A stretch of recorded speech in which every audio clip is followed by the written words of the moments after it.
Selamat siang, Prof. dan teman-teman. Terima kasih atas kesempatannya. Nama saya Samuel Keza Tanto dengan akhiran NIM 106. Pada kesempatan ini saya akan mempresentasikan tentang general introduction dari materi manufaktur dan proses. Apa itu manufaktur? Manufaktur adalah kata yang berasal dari bahasa Latin manufactus, yang berarti made by hand, yang jika diartikan secara luas adalah proses merubah bahan baku menjadi suatu produk. Proses merubah bahan baku menjadi suatu produk ini meliputi yang pertama perancangan produk, pemilihan material, dan tahap-tahap proses di mana produk tersebut dibuat. Manufaktur berkaitan dengan pembuatan produk. Produk yang sudah dimanufaktur juga bisa digunakan untuk memanufaktur produk lain. Contohnya seperti mesin penjahit industrial yang digunakan untuk pembuatan pakaian dengan skala besar. Sejarah manufaktur. Manufacturing diperkirakan telah ada sejak periode 5000 sampai 4000 sebelum Masehi. Seperti kuas, batu pengikir, dan cat untuk menghasilkan lukisan dan ukiran di goa, tablet tanah liat, dan batu. Revolusi industri pertama dimulai di Inggris pada tahun 1750-an. Barang-barang telah diproduksi secara masif dan bergantung pada tenaga kerja manual. Kemajuan besar di bidang manufaktur terjadi pada awal 1800-an dengan desain produksi dan penggunaan suku cadang yang dapat dipertukarkan, yang disusun oleh manufakturer dan inventor Amerika Eli Whitney. Revolusi industri kedua dianggap telah dimulai pada pertengahan 1900-an dengan perkembangan elektronik, solid state, dan komputer. Product design and concurrent engineering atau rekayasa serempak. Desain suatu produk adalah aktivitas kritis, karena sebanyak 80% dari biaya pengembangan dan pembuatan produk ditentukan oleh keputusan yang dibuat pada tahap awal desain. Proses desain. Secara tradisional, aktivitas desain dan manufaktur berlangsung secara berurutan, seperti yang ditunjukkan pada gambar A. Metodologi ini tampak lugas dan logis, namun dalam prakteknya menyebabkan pemborosan sumber daya. Kemudian concurrent engineering atau rekayasa serempak. Utamanya didorong oleh industri elektronik konsumen yang tujuannya untuk membawa produk ke pasar secepat mungkin, sehingga mendapatkan persentase yang lebih tinggi dan dengan demikian meningkatkan keuntungan. Konsep ini masih memiliki urutan aliran produk umum yang sama seperti dalam pendekatan tradisional.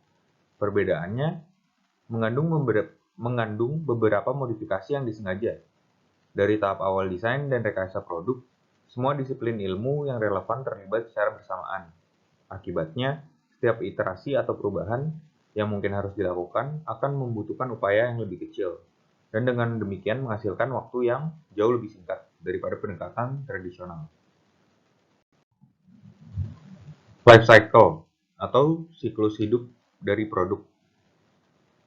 Siklus hidup sebuah produk umumnya terdiri dari 4 tahap, seperti berikut. Tahap pertama itu awal produk, kemudian pertumbuhan produk yang cepat di pasar, kemudian kematangan produk, dan penurunan produk.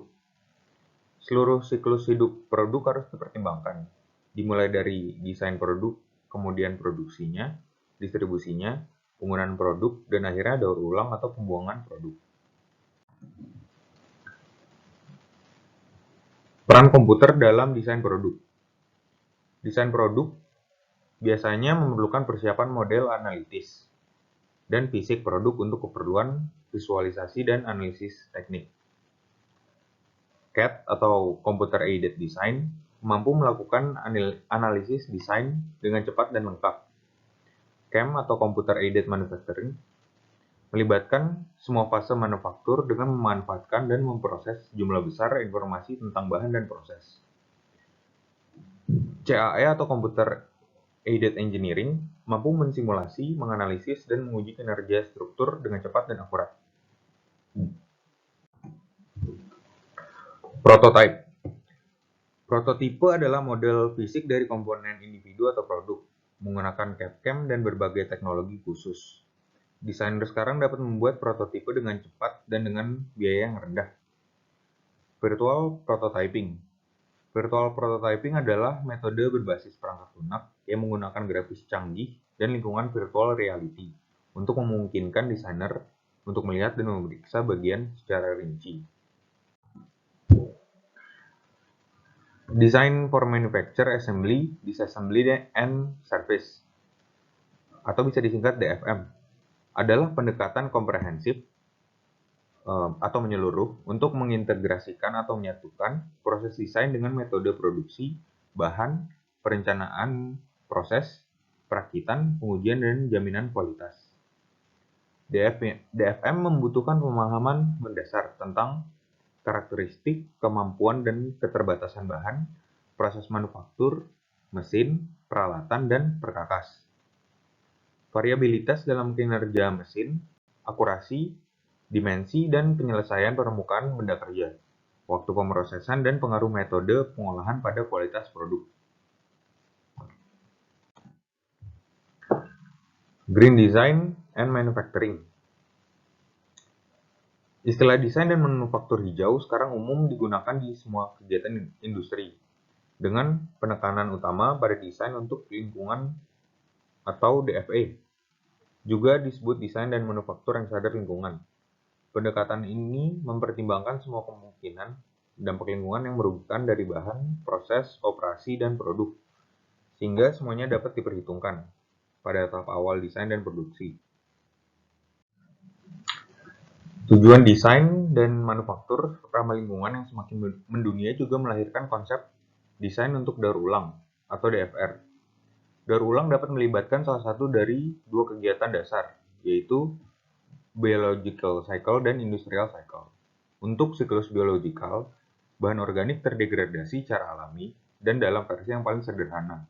Mereka menghasilkan tanah baru yang subur.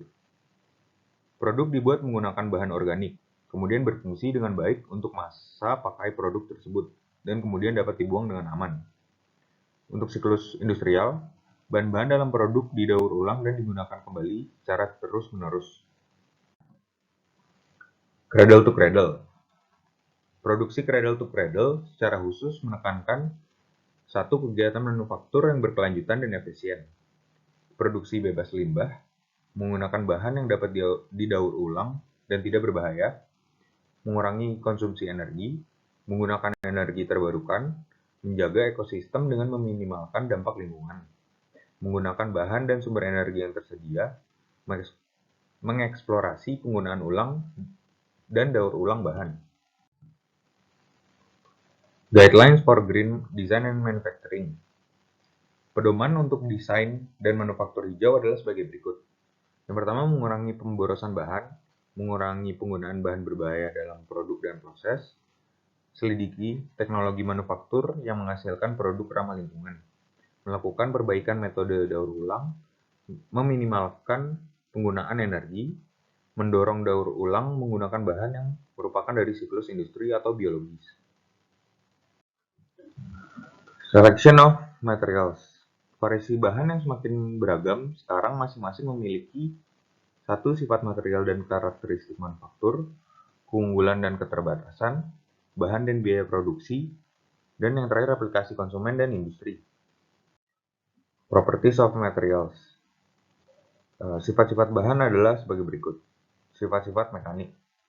Yang menjadi perhatian di bidang manufaktur umumnya meliputi kekuatan, keuletan, kekerasan, ketangguhan, elastisitas, dan ketahanan.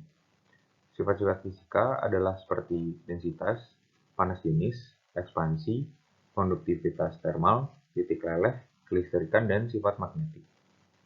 Sifat kimia meliputi oksidasi, korosi, degradasi, toksisitas, dan sifat mudah terbakar. Sifat manufaktur menunjukkan apakah bahan tertentu dapat dicor, dibentuk, dikerjakan, disambung, dan diberi perlakuan panas dengan relatif mudah. Availability. Ketersediaan material menjadi perhatian utama dalam manufaktur. Jika bahan tidak tersedia dalam jumlah, bentuk, dimensi, dan tekstur permukaan yang diinginkan, bahan pengganti atau pemrosesan tambahan dari bahan tertentu mungkin diperlukan, yang semuanya dapat berkontribusi secara signifikan terhadap biaya produk. Service life. Umumnya suatu produk akan mengalami pemendekan umur ketika pemilihan bahan tidak tepat, pemilihan metode produksi yang tidak tepat, variabel kontrol pemrosesan yang tidak memadai, suku cadang yang rusak atau cacat yang disebabkan oleh manufaktur, perawatan yang buruk, dan penggunaan produk yang tidak tepat. Material substitution in products. Untuk berbagai alasan, banyak substitusi sering dilakukan pada bahan, sebagaimana dibuktikan dengan inspeksi dan perbandingan sederhana produk umum seperti peralatan rumah tangga, peralatan olahraga, atau mobil. Contoh substitusi produk adalah seperti A. Logam versus gagang kayu untuk palu, aluminium versus kursi taman besi hasil cor, dan plastik versus bumper besi mobil. Selection of manufacturing processes. Berikut adalah beberapa dari pemilihan proses manufaktur. Yang pertama adalah pengecoran atau casting, penggambaran dan pembentukan atau forming and shaping, permesinan atau machining, penyambungan atau joining, kemudian finishing, dan yang terakhir micro fabrication dan nano fabrication. Sekian presentasi dari saya, kurang lebihnya mohon maaf dan terima kasih.